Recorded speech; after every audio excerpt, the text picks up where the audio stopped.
예배 가운데 주시는 하나님의 말씀 요한복음 8장 10절에서 11절 말씀입니다. 예수께서 몸을 일으키시고 여자에게 말씀하셨다. 여자여, 사람들은 어디에 있느냐? 너를 정죄한 사람이 한 사람도 없느냐? 여자가 대답하였다. 주님, 한 사람도 없습니다. 예수께서 말씀하셨다. 나도 너를 정죄하지 않는다. 가서 이제부터 다시는 죄를 짓지 말아라. 아멘. 먼저 공감하신 예수라는 제목 가지고 은혜 나누기를 원합니다. 몇 년 전의 일이었습니다. 우리 아이가 고등학교를 다닐 때였습니다. 같이 어울리는 아이 중에 공부를 잘하는 아이가 있었는데 이 아이가 시험을 망친 거예요. 학점이 나쁘게 나오게 됐습니다.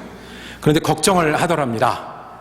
집에 가면 아버지한테 혼나는데 시험을 망쳐서 혼나는 정도가 아니고 아버지한테 매를 맞을 거라고 그랬어요. 그냥 시험을 망쳐서 아버지한테 매를 맞고 걱정하는 그 남자아이를 다른 친구들은 좀 의아하게 바라보았습니다. 그 남자아이의 아버지는 노스웨스턴 대학의 교수였고 아시아계 젊은 학자였거든요. 그 이야기를 집에 와서 하는 거예요. 그거를 들은 한국 아버지들은 무슨 생각을 했겠습니까? 옛날 생각들을 했죠. 옛날에는 말이야 얘기를 시작을 했을 겁니다. 우리가 자랄 때는, 우리가 군대에 있을 때는 또 이 얘기를 시작을 해야 되죠. 미국 아버지들은 어떻게 들었을까요? 미국 아버지들은 괜찮은 거야? 뭐 어디서 전화해야 되는 거 아니야? 뭐 이거 알려야 되는 거 아니야? 리포트 해야 되는 거 아니야? 라고 들었을 겁니다. 아버지들은 다 자녀들을 위한다고 합니다. 자녀 잘 되기를 원하는 마음은 누구나 같을 겁니다. 그런데 자녀에게 대하는 방식은 다 자기께 맞다고, 자기 방법이 더 낫다고 이야기들을 합니다. 뒤집어 놓고 보면 아이들 입장에서는 어떨까요? 시험을 못 봐서 제일 속상한 사람은 아이입니다. 성적이 안 나와서 제일 실망스러운 사람, 제일 창피한 사람은 자기 자신일 겁니다. 그리고 이번에 학점을 못 받아서 나중에 어떻게 될까 제일 걱정스러운 사람도 시험을 망친 친구였을 겁니다. 그런데 아버지들은 나 때는 말이야 라고 얘기를 시작을 하니 어떻게 하겠습니까? 그러니까 아이들이 아버지보다 누굴 더 좋아해요? 엄마를 더 좋아합니다. 적어도 엄마는 그런 얘기를 시작할 때 우유라도 한 잔 따라주고 과일이라도 꺼내 놓으니까. 한국 엄마들 그렇게 하고 이야기를 시작하죠. 내 그럴 줄 알았다. 내가 뭐래. 그리고 꼭 한 가지 더 붙이죠. 엄마 말을 잘 들으면 자다가 일어나서 떡을 얻어 먹는다고 얘기를 합니다. 애들은 무슨 생각으로 그 이야기를 듣고 있을까요? 거의 더 나쁜 거, 너 지난번에 교회 자꾸 빠지더니 이런 일이 일어났잖아. 그러니까 아이들은 빨리 어른이 되고 싶어 합니다. 우리가 자랄 때도 그랬는데 우리 아이들도 그 나이 때는 비슷할 겁니다. 위하는 마음은 같은데 뭐가 뒤틀어진 걸까요? 그래서 의사 선생님들이 상담을 할 때 제일 먼저 내담자들에게 묻는 것은 부모님하고의 관계입니다. 무슨 말을 듣고 자랐는지, 어떤 경험이 있는지를 제일 먼저 물어봅니다. 커뮤니케이션이라고 할 때 내 말을 어떻게 전하는 것보다 더 중요한 것은 듣는 사람이 어떻게 듣고 그 다음에 어떻게 다시 반응하느냐가 중요해지는 세상이 되었습니다. 그래서 공부하는 곳마다 커뮤니케이션 디파트는 점점 커지고 있습니다. 그런데요, 이게 연구로 되나요? 안다고 되나요? 책 몇 권 본다고 되나요? 그럴 능력이 생겨야 되죠. 어떻게 그러면 우리는 한국 부모님들 손에 길러졌고, 그리고 여기 이민 와서 경쟁하며 사는 우리가 어떻게 다른 능력을 가질 수 있겠습니까? 우린 예수님을 믿는데요, 예수님은 책으로만 믿는 게 아니라, 들은 이야기로만 믿는 게 아니라 내 이야기 그리고 내 예수님으로 믿을 때, 그때 예수님을 믿는 겁니다. 예수님은 믿으면 믿을수록 매력이 있습니다. 그리고 그 매력 중에는 먼저 하신 일이 있습니다. 우리가 먼저 한 게 아니라 나는 내가 찾아서 책을 본 것 같고, 나는 내가 먼저 기도한 것 같고, 내가 교회에서 뭘 한 것 같은데, 내가 먼저 한 게 아니라 예수님이 우리에게 먼저 해주신 마음과 먼저 해주신 일들이 있습니다. 그리고 그것을 헤아릴 때마다 참 매력적인 분이 예수님이십니다. 헤아릴 때마다 우리가 감사하게 됩니다. 우리가 감사절이 있는 달인데요, 이번 주부터 3주 동안 예수님이 우리에게 먼저 해주셔서 우리가 너무너무 좋고 감사한 일 3가지를 성경 말씀을 통해서 보기를 원합니다. 오늘 그 첫 번째고요, 예수님은 먼저 우리에게 공감해 주셨습니다. 예수님하고 우리하고 마음을 맞추는데요, 우리가 먼저 맞춘 게 아니라 예수님은 우리에게 마음을 맞추려고 이 땅에 오셨고, 마음을 맞추려고 가르치시고 보여주셨고, 실제로 지금도 말씀을 통해서 우리에게 먼저 마음을 맞추고 계십니다. 오늘 읽은 말씀은 예루살렘 성전에서 일어난 일입니다. 이 이스라엘 법은 남자들이 때에 따라서 명절 때 예루살렘에 가서 예배하는, 성전을 찾아야 되는 그런 명절이 있죠. 예수님도 올라가셨습니다. 예수님이 이때부터 사람들을 몰고 다니셨는데 그때까지는 반신반의했습니다. 좋은 사람이다 라고 말하는 사람이 있는가 하면 미혹하는 사람이다 라고 얘기하는 사람도 있었고요, 권위가 있다, 새로운 가르침이다 라고 얘기하는 사람이 있는가 하면 이 시골 출신, 목수 출신이 뭘 알아? 라고 비난했던 사람도 있습니다. 한편으로는 인기가 많아서 사람들이 쫓아다니기도 했고요, 한편으로는 트집을 잡고 공격하려고 예수님을 의심하는 사람들이 따라오기도 했습니다. 예루살렘에 와 있는 동안에, 며칠 와 계신 동안에 아침에 들어오셨습니다. 거기 온 사람들은 어쩌다가 귀하게 시간 내서 예루살렘에 와서 예배하니까 귀한 랍비에게 말씀을 듣고자 하는 마음이 왜 없었겠습니까? 그리고 예수가 나타나니 예수 주변에 모여서 말씀을 듣고 있었습니다. 그때 예수님과 사람들 사이에 3절에 보면 율법학자와 바리새인들이 나타났다고 했습니다. 그리고 율법학자와 바리새인들이 끌고 온 사람이 하나 있는데 가늠하다 잡힌 여자입니다. 가늠하다 현장에서 붙잡힌 거예요. 이스라엘 법은 간음을 얘기할 때는 현장에서 잡히든 아니면 증인들이 여럿 있든 해야 합니다.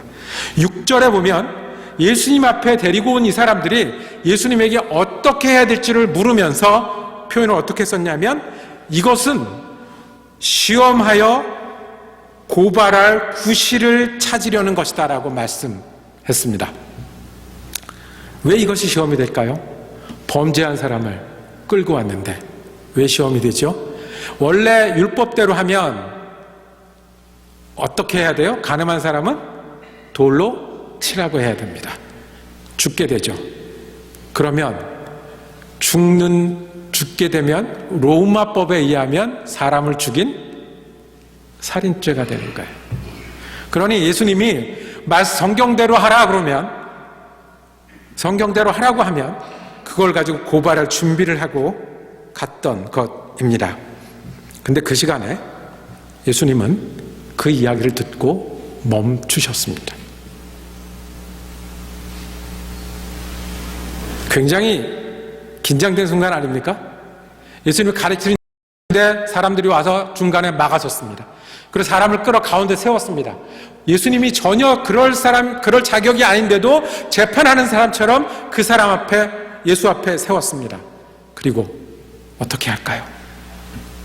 예수님은 멈추고 글씨를 쓰시기 시작했습니다. 아니, 무언가를 쓰셨다고 하니까 그림을 그리셨는지도 모르겠습니다.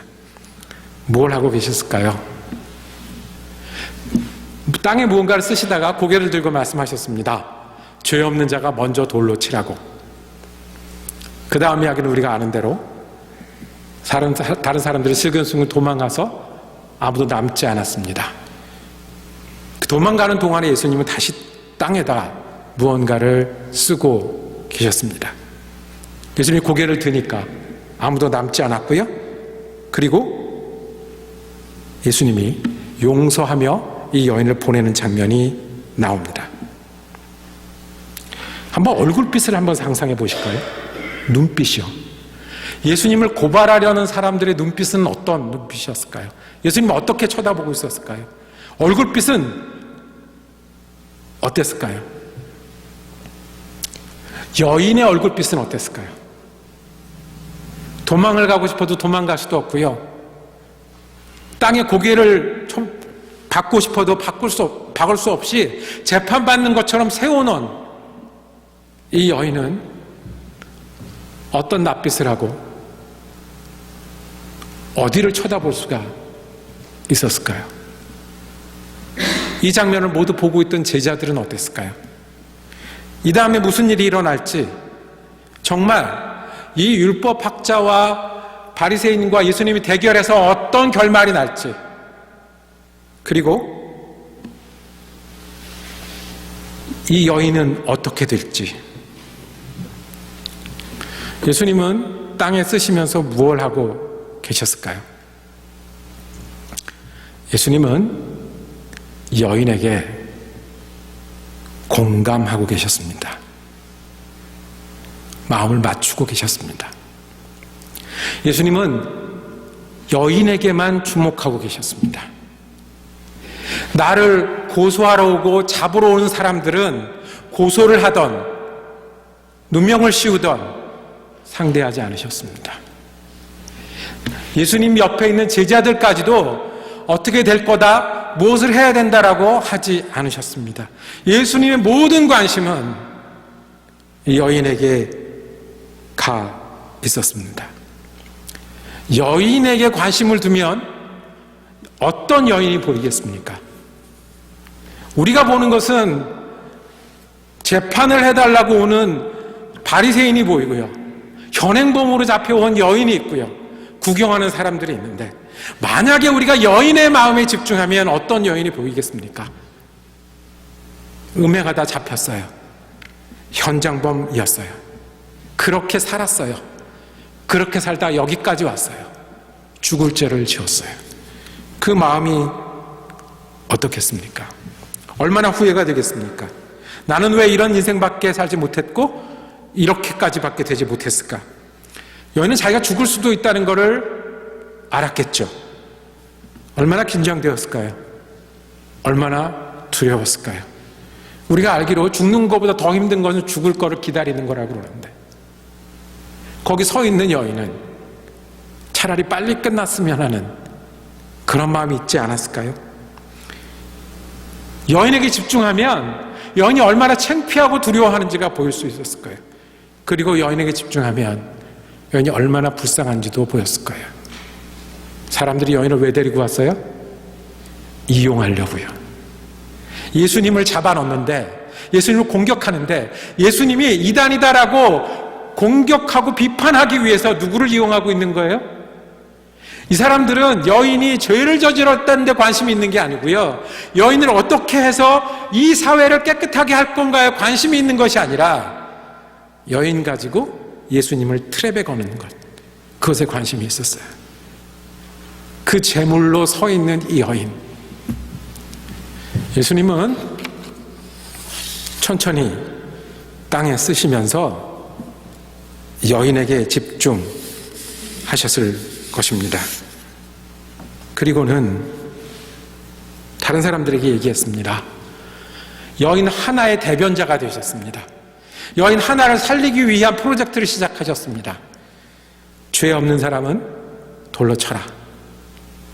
그리고 다시 쓰셨어요. 누군가 하나 돌을 들었으면, 더군다나 이 여인이 현장범이기 때문에 내가 봤습니다라고 얘기하면 이 고요는, 이 정적은 아마 끝날 겁니다.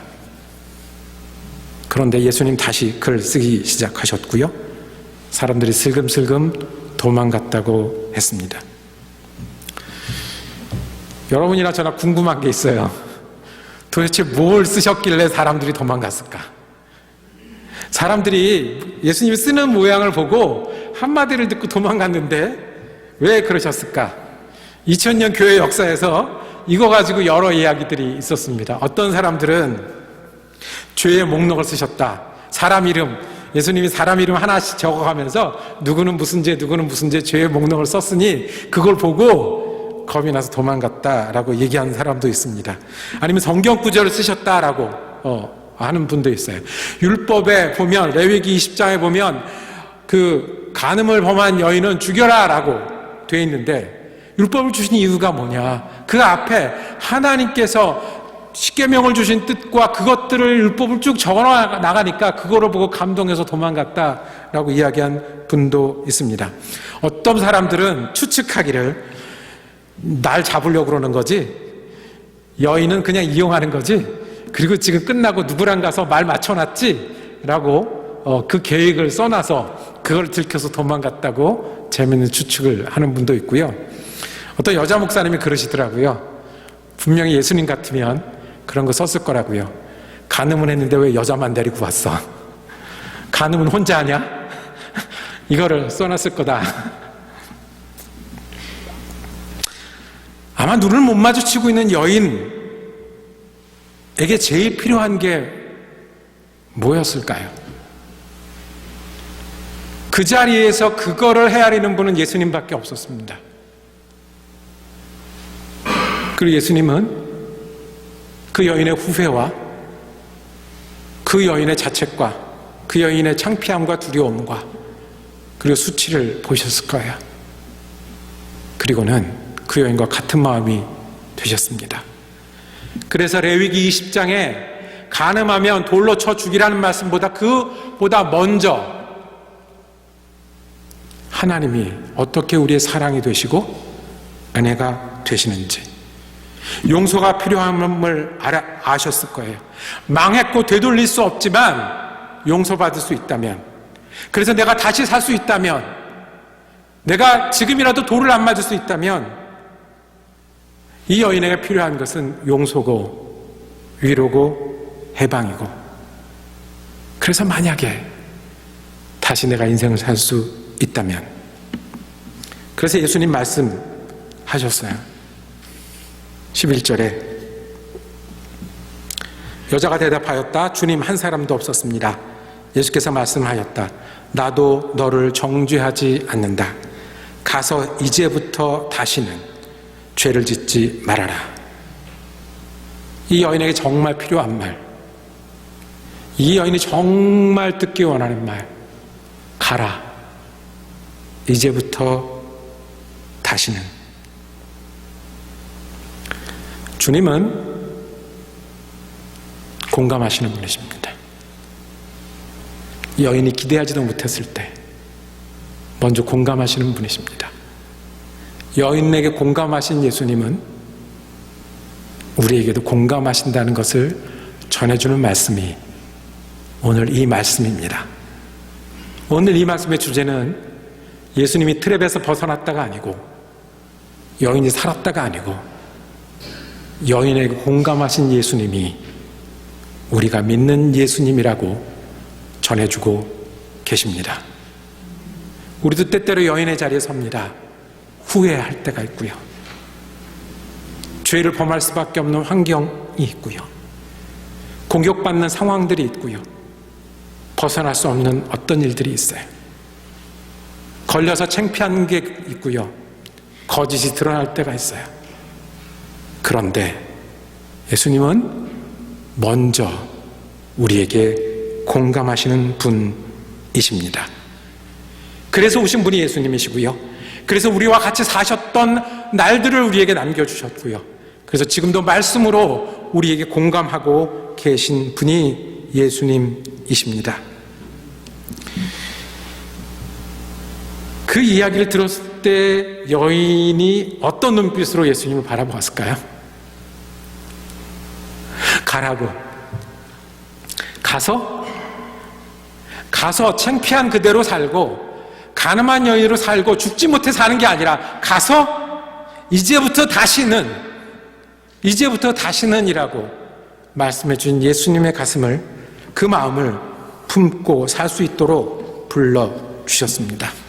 예수님의 공감은 그저 내 마음을 알아주시는 것뿐만 아니라 우리가 다시 출발할 수 있도록 초청하시는 공감입니다. 그래서 예수를 믿는 사람들은 다른 사람들에게 마음을 맞출 수 있는 힘이 있습니다. 왜요? 예수님이 내 마음을 맞춰주셨으니 우리도 다른 사람을 마음을 맞추는 게 좋은 줄 알잖아요. 다른 사람과 같은 마음이 되는 게 귀한 줄 알잖아요. 그리고 그것이 힘인 줄 알잖아요. 무엇을 할 수도 있고 못할 수도 있지만 예수님이 가늠한 여인에게 하셨던 것처럼 당신에게 집중하고 당신의 용서가 필요한지, 위로가 필요한지, 기다려주는 게 필요한지, 우리도 바쁘고 우리도 힘들지만 예수님이 우리에게 하셨으니 우리도 해보겠다는 마음이 생기는 사람들이 예수 믿는 사람들입니다.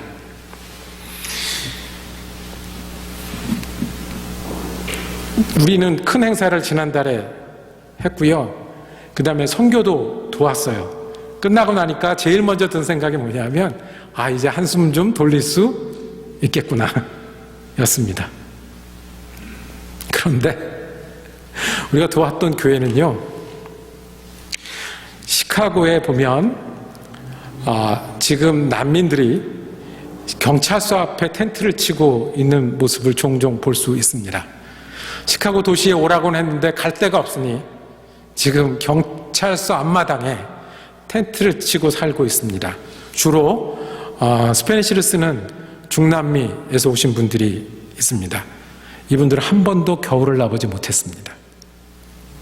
전화가 왔어요. 목사님, 전 그 사람들이 보여요. 아니, 돕는 우리도 한숨 돌리겠다고 그러는데 앞장서서 한 교회가 그 사람을 돕겠다고 또 일들을 벌리고 있더라고요. 놀스부르크는 저에게는 항상 부자 동네였습니다. 제가 처음 미국에 왔을 때 시카고 남쪽에 살았고요. 1년에 몇 번 놀스부르크에 오르면 이렇게 좋은 동네가 없는 거예요. 이렇게 깨끗하고 이렇게 안전한 동네가 없어요. 밤에 나가도 괜찮은 동네인 거예요. 그런데 놀스부르크에도 푸드바스켓을 모아서 갖다 줘야 되는 사람들이 있다고 그럽니다.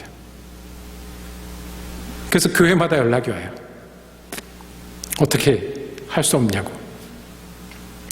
우리가 다 할 수는 없지만 주님은 우리에게 우리 마음을 맞춰서 공감하시는데 크리스마스 선물을 못 받는 아이들에게 공감하는 일들을 지난해부터 시작을 했습니다.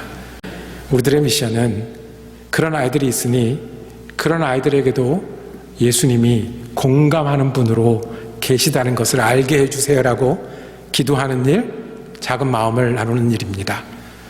그렇게 살아가는 사람들이 예수 믿는 사람들이고 그렇게 살아가는 사람들이 예수를 전하는 사람들입니다. 자, 아이들은 어떻게 기를까요? 시험을 망쳤다고 한 아이들 분명히 게임에서 망쳤을 거고요. 하라는 거 안 해서 잘 안 됐을 겁니다. 우리가 압니다. 그렇지만 아이의 마음에는 우리가 집중할 수 있잖아요. 예수님이 우리의 마음에 집중하십니다. 우리의 마음을 헤아리십니다. 우리의 마음과 함께 하십니다. 그러면 우리가 할 만하잖아요. 힘들고 어려워도 아프고 넘어져도 할 만하지 않겠습니까? 이 가늠하다 잡힌 여인의 예수님이 우리 예수님이시라고 주님 오늘 말씀하십니다. 그 예수님을 붙들고 우리도 공감하시는 예수님을 의지하는 여러분과 저의 믿음이 되기를 원합니다. 그리고 공감하는 우리가 그 예수님의 공감을 전하며 사는 우리가 되기를 주님의 이름으로 소망합니다. 기도하겠습니다. 주님, 우리가 얼마나 부족한지 아시고 우리가 무엇을 못하는 줄도 아시고 우리 마음이 어떻게 거짓된 것도 아시는 주님께서 우리가 알기도 전에 우리에게 마음 맞춰주시고 함께 해주신 것 감사합니다. 먼저 다가오시고 먼저 마음 맞춰주신 예수님 감사드립니다. 이 감사하는 마음으로 주님 따라 사는 믿음의 사람 되게 하여 주시옵소서. 주님이 우리에 공감하셨으니 우리도 공감하며 사는 능력의 그리스도인 되게 하여 주시옵소서. 주님 예수 그리스도 이름으로 기도드립니다. 아멘.